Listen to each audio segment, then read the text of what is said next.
Good morning, one and all. I hope you all are happy and safe at your home. Welcome to today's EduSet presentation. I am Manju Bhardwaj, working as lecturer in English with School Education Department, Haryana. Our today's topic is from class 11th, book snapshot, lesson 7, birth part 2. We have already done detailed explanation of the chapter in part 1. Today we will do summary for quick revision and important questions of the chapter. Let's look at the important characters first. Dear students, there are mainly 5 important characters in the story. Number 1, Andrew Manson, a doctor who just graduated from medical school. Andrew Manson main character है इस story के. Joe Morgan, a driller in the mine who asks Andrew to check on his wife. Susan Morgan, Joe Morgan's wife. Joe Morgan and Susan Morgan, a couple who was expecting a child after 20 years of marriage. और जो Morgan ने doctor Andrew को अपने घर बुलाया था. Susan's mother, the elderly mother of Susan who gives Andrew a cup of tea. वहाँ उनकी एक सुसन की मदर भी है जो कि एक एज्ड लेडी है बट इंटेलिजेंट भी है. Midwife, the nurse who helps Andrew deliver and revive the baby. Midwife वो नर्स है जिन्होंने डॉक्टर एंड्रयू की हेल्प की थी in delivery and reviving the baby. Let's move on to summary. The lesson begins with Andrew walking towards his home after having an unpleasant time with his girlfriend Christine. Upon reaching home at around midnight, he finds Joe Morgan outside his house waiting for him. Joe and Susan had been expecting a child and Joe asked for Andrew's help in delivering it. Lesson शुरू होता है. Andrew अपने घर की तरफ चले जा रहे हैं. उनकी मीटिंग थी अपनी गर्लफ्रेंड क्रिस्टीन के साथ जो कि बहुत अनप्लेजेंट रही. उनका झगड़ा हो गया. जब वो घर पहुँचे, नियर अबाउट आधी रात के वो घर पहुँचते हैं. वहाँ पर जो मॉर्गन ऑलरेडी उनकी वेट कर रहे हैं. जो और सुसन जो कि 20 साल के बाद एक चाइल्ड एक्सपेक्ट कर रहे हैं और उसी के लिए उन्हें एंड्रयू की हेल्प चाहिए. Upon reaching, Joe tells Andrew that he is too anxious to be going inside. So, Andrew walks in alone. He realizes that there is still some time left. Susan's mother, who is tense at the moment, offers him some tea in an effort to keep him on hand.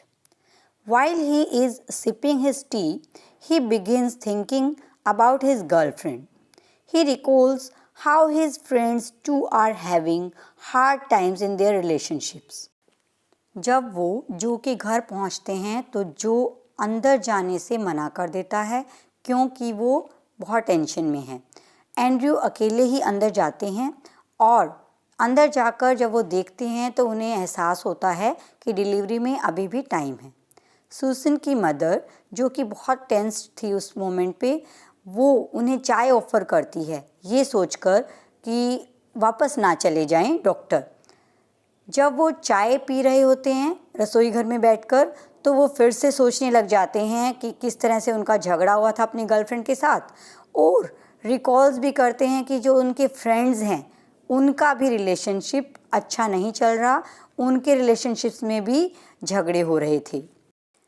He feels that marriage is meant to be something peaceful and cheerful. Thus, he finds himself in a conflict. Susan's mother tells him how hopeful Susan is for the child and she does not want anything that could harm the baby. After performing the procedure, the child is born, but it is lifeless. He feels that marriage is meant to be something peaceful. अब जो doctor हैं वो सोचते थे marriages के बारे में कि वो एक पीसफुल और चेयरफुल वे है लिविंग का और उसमें बहुत खुशियाँ होती है, लव एंड केयर होती है. इसीलिए अब उनके माइंड में ये कन्फ्लिक्ट आ गया था कि ऐसा नहीं होता, क्योंकि वो याद करता है अपने फ्रेंड्स को, ब्रैमवेल, एडवर्ड पेज और डैनी, जिनकी मैरिड लाइफ भी सक्सेसफुल नहीं रही। इसीलिए उसके माइंड में इसके बारे में कन्फ्लिक्ट आ गया। सूजन की मदर मीनवाइल उसे बताती हैं कि सूजन किस तरह से इतने दिनों से अपने बच्चे की वेट कर रही है और वो नहीं चाहती कि किसी भी तरह की कोई प्रॉब्लम बेबी को आए। जब डिलीवरी का टाइम आता है तो बच्चा पैदा होता है, लेकिन बच्चा लाइफलेस है। Caught between addressing the child or the mom, who herself laid unconscious at the moment, he chooses to look after Susan first. He injected her with medicine, and after assuring that her heart was regaining its strength, he turned towards the child. It was a boy in perfect shape. He remembered a similar case from medical school and identifies the problem as suffocation. बच्चे को मरा हुआ देखकर doctor घबरा जाते हैं। वह dilemma यानी कि कन्फ्यूज़न में हैं कि पहले बच्चे को देखे या माँ को, जो कि बेहोश है। फिर वह बच्चे को नर्स को दे देते हैं और सूसन को बचाने का फैसला लेते हैं। उसे इंजेक्शन लगाते हैं और जब श्योर हो जाते हैं कि वह सेफ है, तब बच्चे की ओर देखते हैं, जो कि एक बॉय है और परफेक्टली शेप्ड है। ही रिमेंबर्ड, उन्हें याद आता है एक सिमिलर केस जो कि उन्होंने अपने मेडिकल स्कूल में देखा था, और उन्हें प्रॉब्लम समझ आ जाती है कि सफोकेशन की वजह से वह बच्चा लाइफलेस था। Making a decision, he asked the nurse for hot and cold water. The nurse, unsure at first, got him what he needed, and he dunked the child in hot and cold water simultaneously. After all his efforts, the child still lay lifeless. All others had already lost hope, while he continued with the procedures. Finally, the child heaved and got his breath. His body was no longer still, leaving everyone surprised. फिर Andrew decision लेते हैं कि वह भी try करेंगे और nurse को गर्म व ठंडा पानी के बर्तन में लाने को कहते हैं। पहले तो नर्स को पक्का ऐसे लगता नहीं है कि कोई वर्क करेगा ये वाला प्रोसीजर, लेकिन फिर वो जो उनकी नीडेड चीज़ें थी वो ला देती है। फिर डॉक्टर क्या करते हैं, लगातार से बच्चे को गर्म और ठंडे पानी का ट्रीटमेंट देते हैं।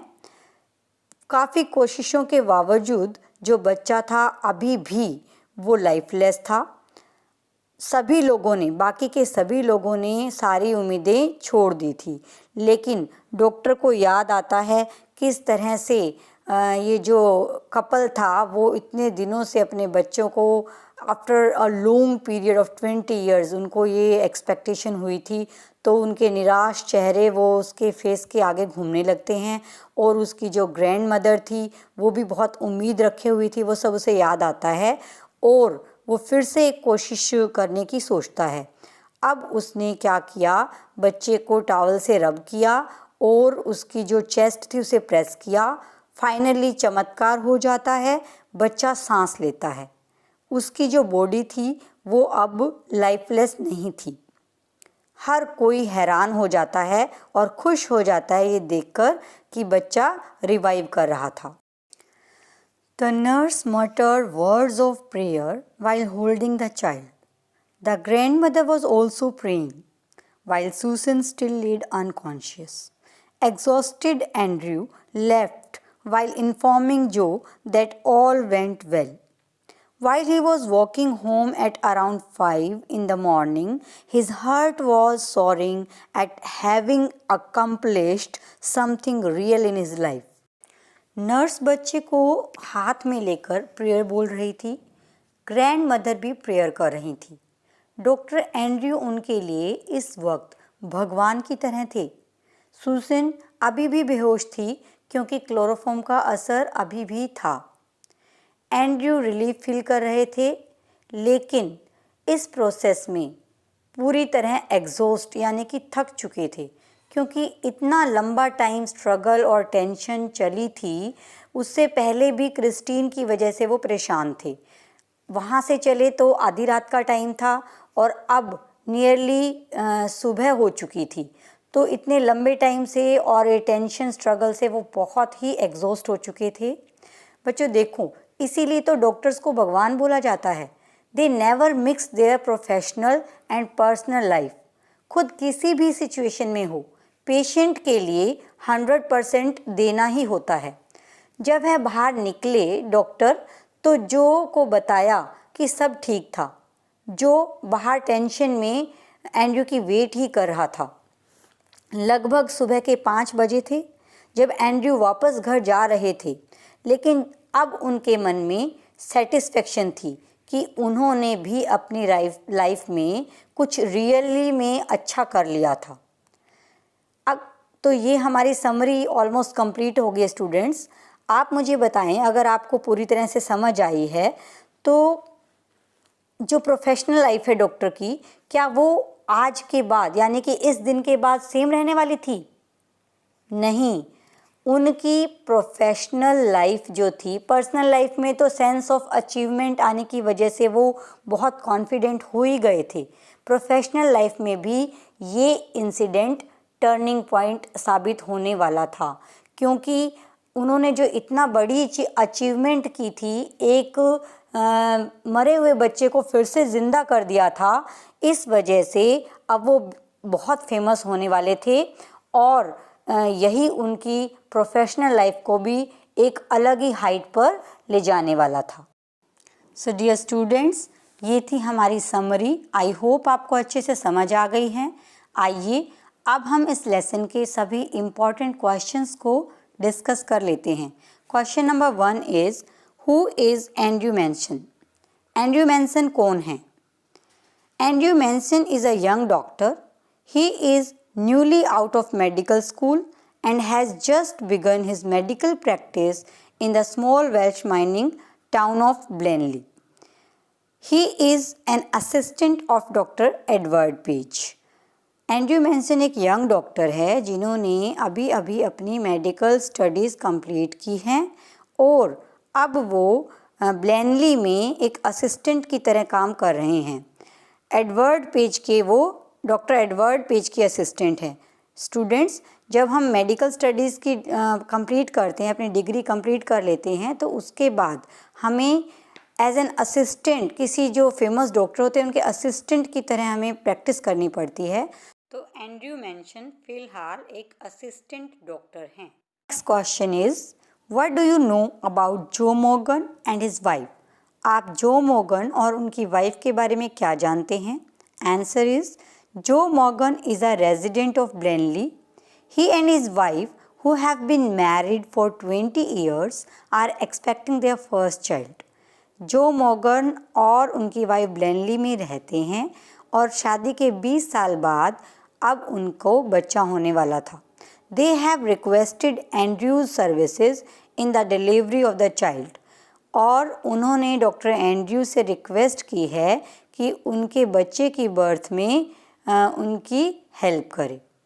Next question, why was Joe Morgan waiting for Andrew? Andrew की वेट क्यों कर रहे थे Joe Morgan? Answer is, Joe Morgan and his wife had been married nearly 20 years and were expecting their first child. Joe was worried about the complications about the birth and waiting for Andrew to reach Bringover to ensure that his wife and child remain safe.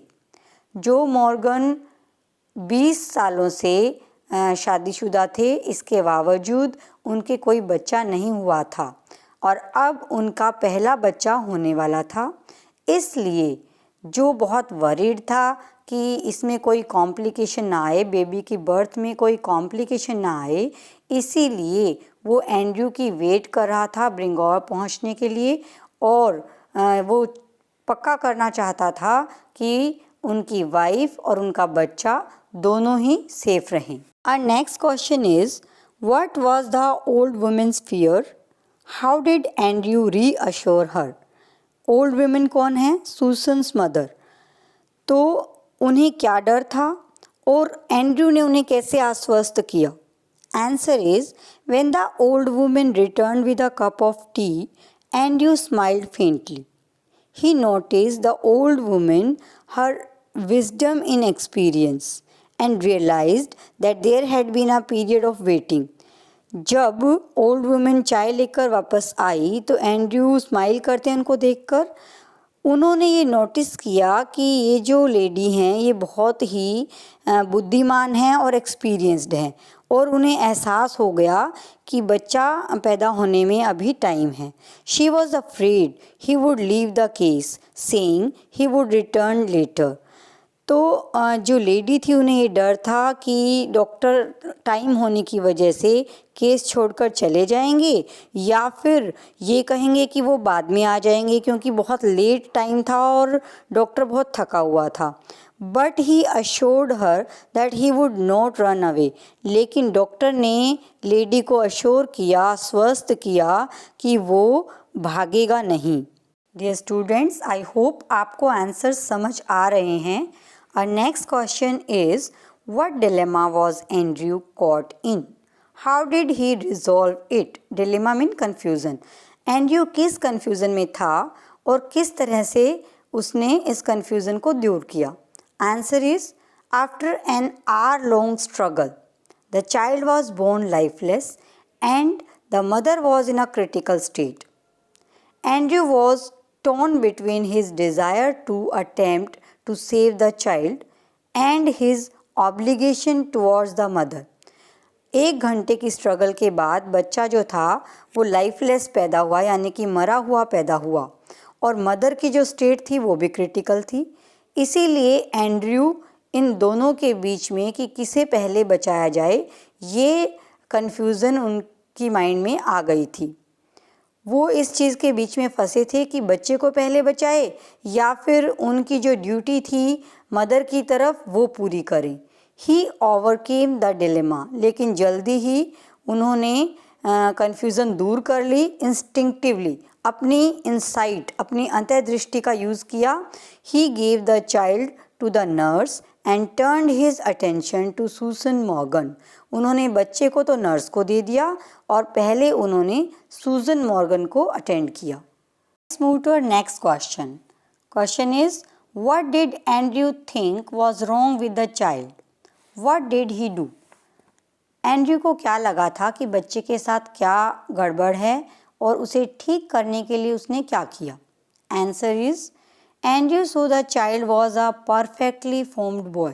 Andrew ने देखा कि बच्चा बिल्कुल ठीक है, perfectly formed है. The head lolled on the thin neck and the limb seemed boneless. लेकिन उसका जो हेड है वो उसकी नेक से हैंग कर रहा था, लटका हुआ था और जो उसके लिम्ब्स यानी कि हाथ और पैर थे वो बोनलेस नज़र आ रहे थे. ही न्यू दैट द वाइटनेस मेंट एस्प्लेक्सिया पैलिडा. और वो जो उसका कॉम्प्लेक्शन एक्सेस में वाइट नज़र आ रहा था वो एस्पेक्सिया पैलिडा की वजह से था.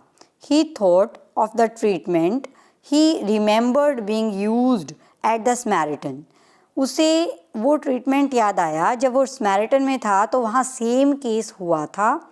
एस्पेक्सिया पैलिडा क्या होता है? सफोकेशन की वजह से, यानी कि प्रॉपर ऑक्सीजन ना मिलने की वजह से दम घुट जाना. तो उसे वो ट्रीटमेंट याद आया और सेम उसने यहाँ अप्लाई किया. He applied the same to the stillborn child. ये जो लाइफलेस चाइल्ड था उस पर उसने सेम ट्रीटमेंट अप्लाई किया. वो ट्रीटमेंट क्या था? Hot and cold water treatment. Next question is, what was the treatment given to the child? उस चाइल्ड को फिर से रिवाइव करने के लिए क्या ट्रीटमेंट दिया गया? Answer is, Andrew hurried the child from one basin filled with cold water to the one with warm water.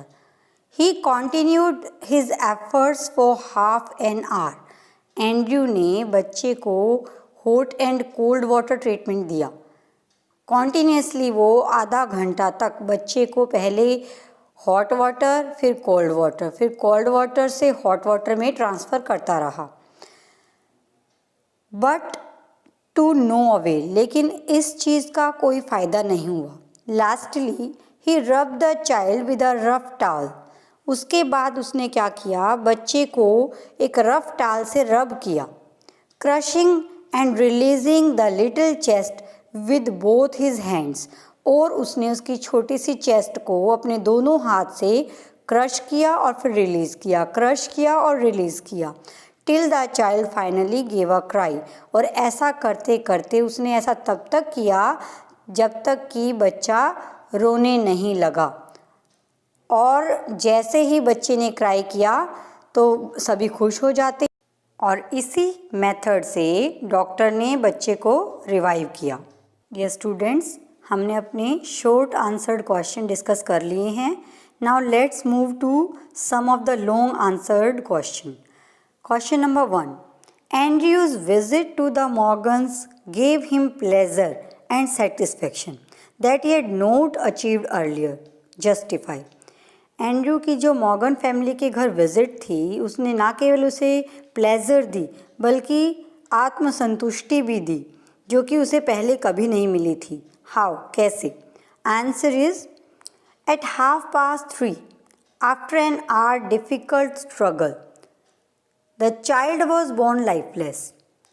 आधा घंटा यानी कि 3:30 का टाइम था, और आधा घंटे की डिफ़िकल्ट स्ट्रगल, संघर्ष के बाद बच्चे ने जन्म लिया, बट वो लाइफलेस था यानी कि मरा हुआ था।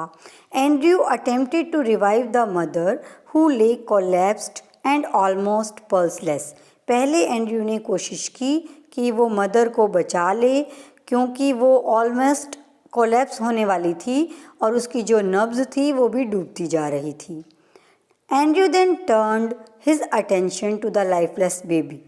मदर को सही स्थिति में लाने के बाद एंड्रयू ने बच्चे की तरफ रुख किया। He inferred the condition was caused by lack of oxygen in the baby's blood. उसने यह इन्फ्रेंस निकाला कि ये कंडीशन बेबी की इसलिए हुई थी कि उसके अंदर ऑक्सीजन की कमी हो गई थी। He initiated the artificial induced method of respiration. तो उन्होंने तुरंत आर्टिफिशियल रेस्पिरेशन मेथड स्टार्ट कर दिया। Pouring cold water into one basin and warm into other. कैसे किया? 2 बेसिन लिए, जिसमें से एक में कोल्ड और दूसरे में हॉट वाटर लिया। He rushed the child from one basin to the next for 15 minutes, और लगभग 15 मिनट तक वो इन दोनों बेसिन्स में बच्चे को डालता रहा, एक के बाद दूसरे में। बट नो यूज़, कोई उस चीज़ का फ़ायदा नहीं हुआ। As his last resort he rub the child with rough टाल। आखिरी कोशिश करने के लिए उसने बच्चे को रब किया एक रफ टाल से। Crushing and releasing the little chest with both his hands, और रफ टाल से रब करने के साथ साथ उसने बच्चे की छोटी सी चेस्ट को क्रश किया और रिलीज़ किया, क्रश किया और रिलीज़ किया। Trying to get breath into that limp body. ऐसा उसने क्यों किया? ताकि जो उसकी लिम्प बॉडी थी बेबी की, उसमें सांस आ जाए। Then miraculously the tiny chest began heaving and they heard the child's cry. और तभी चमत्कार होता है, जो बच्चे की बॉडी थी उसमें सांस आ गई और बच्चे की रोने की भी आवाज़ आई। He had saved 2 lives. उसने 2 जिंदगियां बचा ली थी।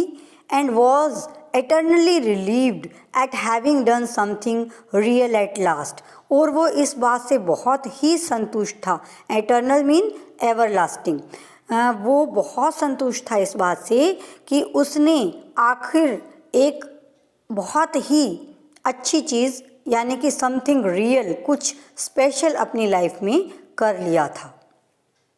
Next question, there lies a great difference between textbook medicine and the world of a practising physician, discuss. ये हमारा लास्ट क्वेश्चन भी है, ध्यान से समझिए। पूछा गया है कि एक जो टेक्स्ट बुक में मेडिसिन लिखी होती है और एक जो कार्यरत डॉक्टर है, उनके वर्ल्ड में बहुत बड़ा अंतर होता है, डिफरेंस होता है। तो आपको यही डिस्कस करना है। Answer is Andrew Manson is a young doctor. He has just been out of the medical school. Now he is practicing in a small Welsh village. One night, he is called by Joe Morgan, who needs Andrew to attend to his pregnant wife. Andrew Manson एक young doctor है जिसने अभी अभी अपनी अपना medical school की studies को ख़त्म किया है और अब वो प्रैक्टिस कर रहा है वेल्श विलेज में। एक रात को उसे बुलाया जाता है। जो मॉर्गन और उसकी वाइफ 20 साल के बाद उन्हें बच्चा होने वाला है उनकी वाइफ को, तो उसी के लिए वो उन्हें बुलाते हैं। After an hour long struggle the baby is delivered, however he is stillborn. 1 घंटे की मेहनत के बाद बच्चा डिलीवर होता है, मीन्स वो उसका बर्थ होता है, लेकिन वो स्टिल बोर्न था, यानी कि लाइफलेस था, मरा हुआ पैदा होता है। The mother's condition is also critical, mother की कंडीशन भी क्रिटिकल थी। He quickly attends to the mother and after making certain of her survival he tries to revive the baby. उसने पहले मदर की कंडीशन को स्टेबल किया और उसके बाद उसने कोशिश की कि वो बेबी को भी बचा सके। According to medical textbook, a stillborn child is dead and nothing could be done about it. अगर हम टेक्स्ट बुक के स्टडीज़ पे जाएं, मेडिकल टेक्स्ट बुक पर, तो एक स्टिलबोर्न चाइल्ड जो होता है वो डेड होता है, मरा हुआ होता है और उसके लिए अब कुछ नहीं किया जा सकता, ऐसा होता है। Even the midwife tells him to not try anything.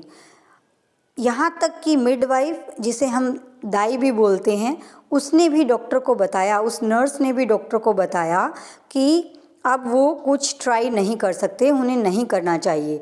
However Andrew tries experimental treatments, लेकिन इसके बावजूद एंड्रयू ने अपने एक्सपेरिमेंटल ट्रीटमेंट्स ट्राई किए, like the hot and cold water baths, roughly rubs the child with a towel and crushes its little chest to make the child breathe. उसने hot and cold water को भी use किया, उसने rough towel को भी use किया, उसने बच्चे की चेस्ट को भी कंप्रेस किया और रिलीज़ किया। और क्या हुआ इससे? उसके जो एफर्ट्स थे, his efforts are finally successful as the child is revived. और ये जो एफ़र्ट्स उसने किए, बावजूद इसके कि टेक्स्ट बुक में ऐसा मेंशन नहीं था, इसके रिजल्ट्स भी आए, वो सक्सेसफुल भी हो गया बच्चे को बचाने में। Where a physician who goes by the text book would have left the child as a lost case, Andrew's efforts brought the child to life. अगर कोई फिजिशियन टेक्स्ट बुक पर जाता तो वो बच्चे को ऐसे ही छोड़ देता कि इस जो केस है उसमें कुछ नहीं किया जा सकता, बच्चा मरा हुआ है। लेकिन एंड्रयू ने कोशिश की और बच्चे को फिर से ज़िंदा कर दिया। Thus, there is a great difference between textbook medicine and the world of practicing physician. इसीलिए हम कह सकते हैं कि रियल प्रैक्टिस प्लस एक्सपीरियंस, उसमें और जो टेक्स्ट बुक में लिखा होता है उसमें बहुत बड़ा डिफरेंस है। So my dear students, we have already discussed our summary, short answer question and long answer question. हमने इन सभी को अच्छे से डिस्कस कर लिया है, समझ लिया है। I hope you have understood it well. Now there is home assignment for you. अगर आपको अच्छे से समझ आ गया है तो आप इसे ज़रूर कर पाएंगे। Assignment is make a list of the different medical procedures used by Andrew Manson in the story and write about them in 100 words. So my dear students, this is all about today's presentation. I hope you enjoyed it and understood it well. Thanks for watching. See you again in the next presentation. Till then, keep practicing, keep learning.